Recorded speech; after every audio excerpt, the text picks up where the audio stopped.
What's up mga Lodi? So, mayroon na naman tayong bagong antenna galing kay Wavelength. So, katatanggap ko lang. Tingnan nyo. Di pa nabuksan. So, ito ngayon ang try na naman natin gawing access point. So, ito ay dual band. Nasa 600 Mbps ang kaya niya. Bali, itong klaseng wavelength na ganito ay tatlo po to. Meron 300 Mbps, 600 Mbps at saka 1200 Mbps. Meron din silang 1800 at saka ngayon may bago sila ngayon 2024 na 3000 Mbps ang kaya na capacity niya na Mbps. So, try open natin. So, ito na guys, yung ating Wavelength. Buksan na natin para makita natin.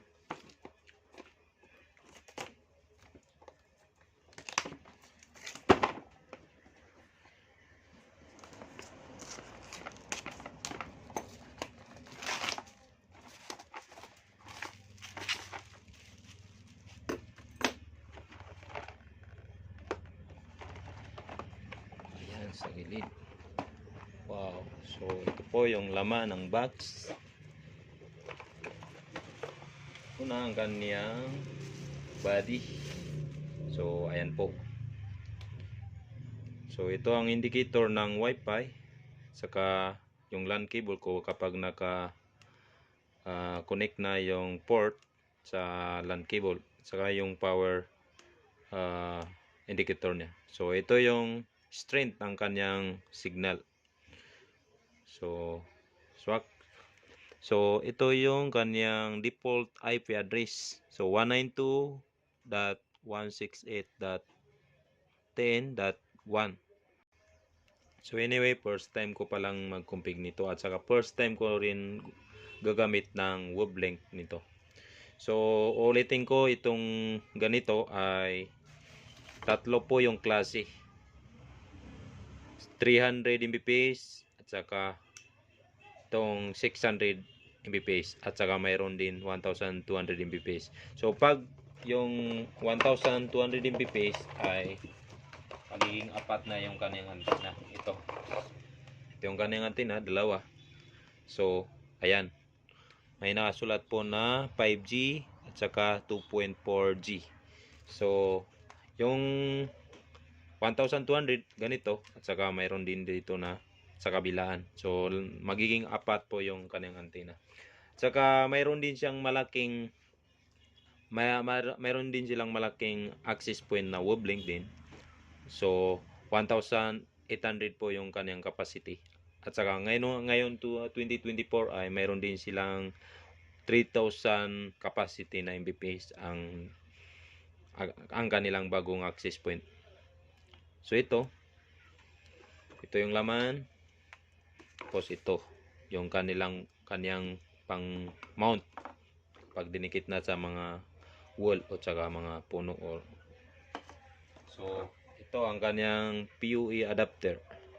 So ayan, yung para sa kanyang power saka LAN mula sa ISP or Bindo, saka itong PoE. So ayan po, nakasulat na po na PoE, tapos ito yung LAN. Itong LAN galing po sa Bindo. Itong PoE papunta sa access point ito. So mayroon din naman siyang on off. So maganda ito, no? Mayroon siyang on off na button. Hindi tulad ng mga ibang access point na wala pong ganyan. So pag sinaksak, automatic na 'yon mag-on. So ito, matatry natin mamaya. Oh, naka-on pala 'yon. So i-click na. Oh, naka-on na 'yan. So off. So ito yung laman ng box. Ang kaniyang power adapter. Apa yung laman ng box? UTP cable na nasa ilang meter ito? 1 meter ito. 1 meter ito mga Lodi. So ayan, 1 meter yan. 1 meter. So 1 meter na UTP cable. Ano pa yung laman ng box? Quick guide. So ayan yung quick start guide niya po. kung paano gamitin, paano i-config ang wavelength na to. So mayroon din siya mga warranty card. Ayan. So kayo na po ang magbasa, hindi ko naman mabasa, medyo malabo po yung mata ko, hindi ko na maintindihan. So may screw din, saka meron din siyang, ito ilalagay dito siguro sa kanyang antenna, so protection. Saka may mahaba siyang nasa sobra 2 dangkal ang haba ng kanyang cable tie. So sulit na sulit, oh. So wala nang laman ng box, so yun lang po ang laman ng box. Anyway, itong wavelength na to ay mayroon siyang capacity na 600 Mbps, at saka ito ay 2 times 7 dBi, so ibig sabihin 14 dBi. So may mode siya na tatlo. Ayan, repeater mode, router mode, at saka AP mode. So alin man sa tatlo pwedeng gamitin. So ito ang kapareha lang ng TP-Link. Kadalasan sa TP-Link ay dalawa or tatlo. So pinakamaraming mode na access point ay yung ano ba, yung compass po. So yun lang po ang laman ng box. Anyway mga lodi, bago natin i-config ay kakailangan natin ito i-assemble. So kakailangan natin ng dalawang UTP cable. So ito ay 15 meter. So wala po akong extra na UTP cable, so ito na lang gagamitin ko sa itong mababa na 1 meter. So i-assemble natin. Ito ay ang kanyang pang wall. So ganito po yan. Ganito. So ganito po pang yung kanyang lock. So ayan. So nakalock na. Ito yung ilalagay sa wall or sa puno, kung saan man ilalagay itong access point. Saka meron din siyang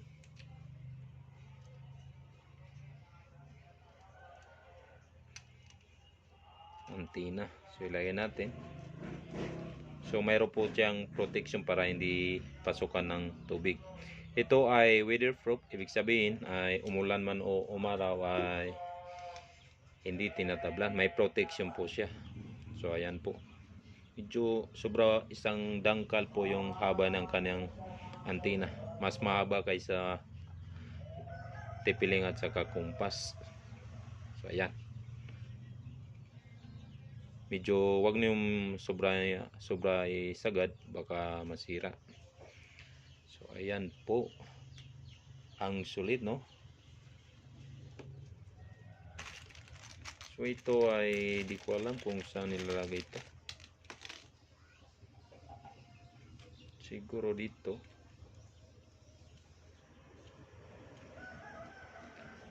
Try natin ilagay.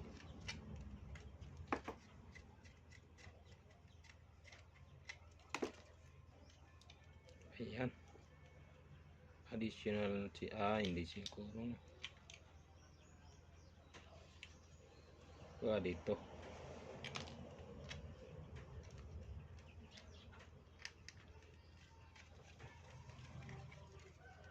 So ayan. Hinail lang, wag masyado isagad ang pag-ikot. 5G at saka 2.4G. So ang sunod ay ito. Dito natin ilagay itong 1 meter sa LAN port. Okay. So ang kanyang PUE ay yung isa, yung 15 meter. Kasi ito naman yung ilalagay natin sa labas, yung mahaba. So, sa PUE. Ayan. Sa PUE. Sumagad na. So ngayon ay ilalagay natin yung power adapter. Ayan.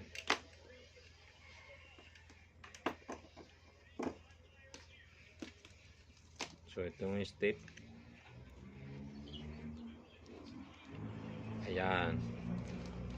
So sunod ay ito ang sasaksak natin sa sa extension wire. So itong dulo, itong nasa PUE, ito yung dulo niya, ang 15 meter. So ito ang ilalagay natin sa access point. Sana masundan niyo guys. So ito, may para siyang compass EW73 ang forma, di ba? So sa nakakita ng video natin sa pag-config ng EW73 ay halos magkapareha lang. So pang ito hindi pa ata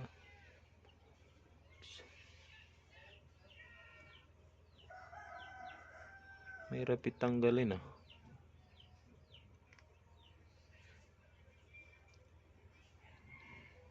parang hindi pa na-cut. So wag muna natin ilagay para mabilis tayo. So ito ipasok natin.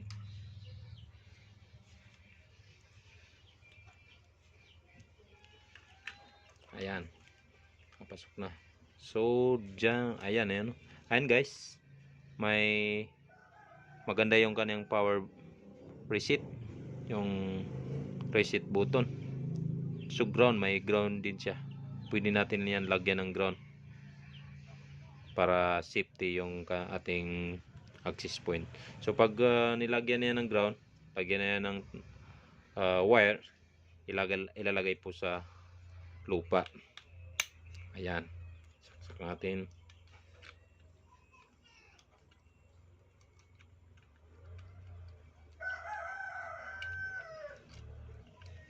Ayan. So nakalimutan natin ilagay, tanggalin natin.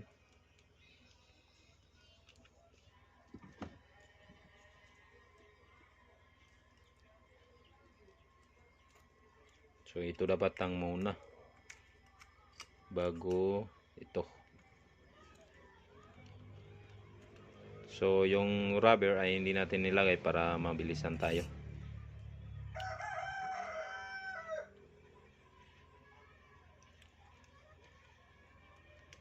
Ayan. So pasok natin ulit. Ayan.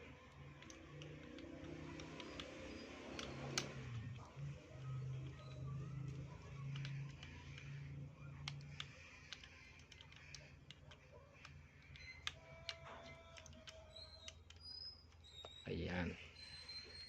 So ito, lagyan natin dito. Paikutin lang. So sunod ay i-plug na natin ang kanang power. So ayan, plug natin. Tingnan natin kung iilaw. So hindi pa umilaw. Ayan yung power button. Ayan. So ayan po, umilaw na. So ngayon ay ang kanyang LAN, kukuha tayo ng internet sa dito na lang.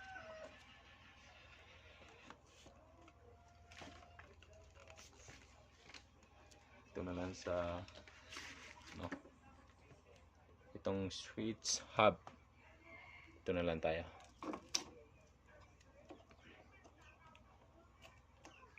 Pwede na rin doon sa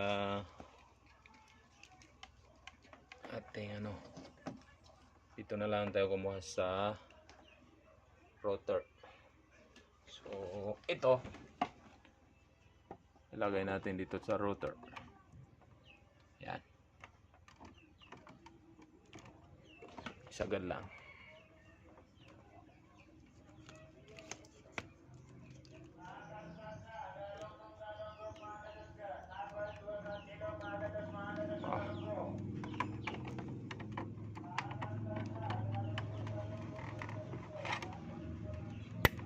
Ayan. So, tingnan natin kung umiilaw ba. Parang hindi pa umiilaw ah. Oh, ayan po. Pag ganyan, umiilaw, ibig sabihin may internet na. So, nawala na naman. May possible na ayan. So, pag ganyan, may internet na. So, try natin mag-connect. So guys, yung kanina nakita ko sa inyo, dito pala ilalagay. Ayan, yung ganito. Dito pala kasi medyo nakabuka ka yung antena ng konti. So, dyan pala ilalagay. Ayan. So, ipakita ko sa inyo yung guide, hindi ko napansin. Ayan. So, dyan nilalagay yung para pantay na ang ating antena. Diba? Hello mga lodi. So, pakita ko lang sa inyo yung kanina. Ito pala. Pilitin nyo lang yan ibukaka para matanggal. So, pwede pala ilagay natin. So, ayan. Para mailagay yung UTP cable natin. Kasi dito yan ilalagay. So, ayan. May butas. Papasokan yan ng tubig. So, pag nilagay ito, may protection na. Hindi na magiging waterproof na. So, mamaya ilalagay natin for tutorial purposes ay wag na natin ilagay. So, kung sakasakali bibili kayo ay wag nito ito kalimutan ilagay kasi ito yung magiging waterproof niya. So, protection na dito para hindi pasukan ng tubig kasi pag pinasukan ng tubig madali masisira yung board ng ating access point saka mga kurente sa loob. So, ayan. So, ang nangyari, pinalitan natin yung UTP cable papunta sa ISP. Ito, yung kanina 1 meter. Baka ito yung problema kasi connecting. So, sa mga troubleshooting pag connecting po or obtaining IP address, pag ganun po ay isa sa problema yung UTP cable. So, isa ito sa tinitingnan kung bakit di connecting ang ating device sa internet, sa access point or sa ating window. So, yan. So, ito pinalitan natin para tingnan natin kung gagana. So, possible naman kasi umilaw naman yung wifi. So, ayan. Ayan, pakita ko sa inyo para masundan nyo kung sakasakali ito yung gagamitin nyo na access point. So, ayan, umilaw na, nagbo-blink-blink. So, ibig sabihin may internet na siguro. So, yan yung mga sign na may internet pag naka-blink. Tulad nito. Ayan. O, diba? Ayan.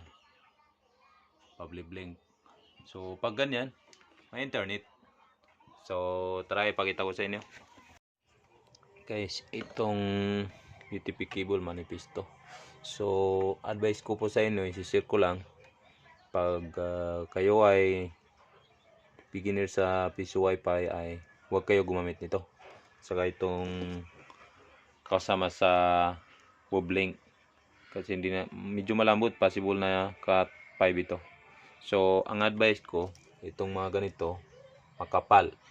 Yan ay cut 6. So, may black na cut 6 at saka itong blue na cut 6. So, mas maganda lahat ng UTP cable na gagamitin ay ganito or yung black. Yung black, masyado yun matigas. So, mayroon akong 30 meters na black dito. So, yun na lang ay papalitan natin ito para yun na lang ang gagamitin natin para mag-stable ang internet. So, ito gumagana naman pero pawala-wala yung ating internet. So, ito naman na UTP cable na kasama sa Woblink ay as in wala na talaga internet. So, ito mayroon pero pawala-wala yung internet. So, papalitan natin yan para makapag-config na tayo. So ito mga lodi ang aking 30 meters na UTP cable. So ito na lang ang gagamitin natin. Ito yan, makapal po ito. Cat 6 outdoor. So ito yung dalawang dulo. Ilalagay natin sa power adapter PUE ng ating Woblink at saka dun sa router o dito sa ano ba yan, switch hub. So ipakita ko sa inyo.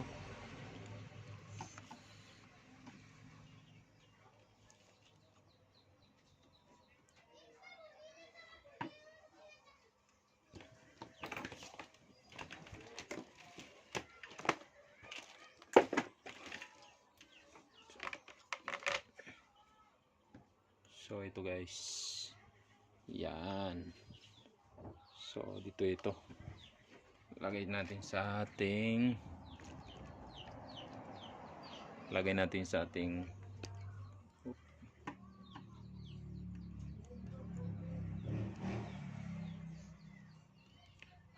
natin sa ating PUE injector or adapter. So yan, ilagay natin yung ating UTP cable. So tutunog yan pag diniin natin. Yan. So nakalagay na. So isusunod natin yung para sa LAN papunta sa ating router para makakuha tayo ng internet. So tanggalin natin yung kanina. Yan. So pasok natin itong isa.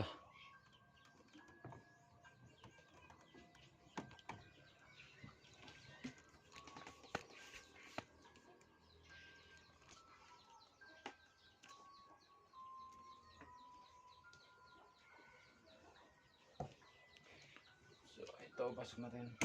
Ayan. So ayan na po. Nakalagay na yung ating Cat 6 na outdoor sa LAN. So itong gray ay papunta sa ating access point. So ayan. So hindi pa umilaw ang ating, ayan, ayan. Kumpleto na ang ilaw. So try natin tingnan kung okay na ang ating internet, kung stable na ba. Hello mga kamerkatos. So dito na lang magtatapos ang ating video para sa ating tutorial. So gagawa na lang ako ng separate video para sa actual na pagkumpig ng ating access point. So ayan, functioning na. So i-share ko na lang sa inyo ang aking Starlink. Bagong install ko na Starlink. So ayan, mag-login po ako para makita nyo walang ka-obstruction. So malinis po yung kanyang paligid. So zero obstruction. Maliban sa ulap ay wala nang ibang obstruction. So ipakita ko sa inyo ang kanyang outage at saka obstruction map. So ayan yung aking data. 100 gig pa lang ang nagamit ko na data. Ayan, ulitin ko, 100 gig lang ang nagamit ko na data ngayon. So pakita ko sa inyo statistic. So ayan, outage tayo. So ayan, so sa loob ng 12 hours wala yang obstruction. Hindi siya nagbooting or hindi siya ayan. So ipakita ko sa inyo, yan yung aking obstruction map. So malinis, ulap lang yung naka-read. So hindi yan so di ba? So sa gusto malaman kung ano ang position ng aking Starlink, comment lang para ma-share ko sa inyo kung baka sakali makatulong sa inyo po. So dito na lang po magtatapos. Maraming salamat.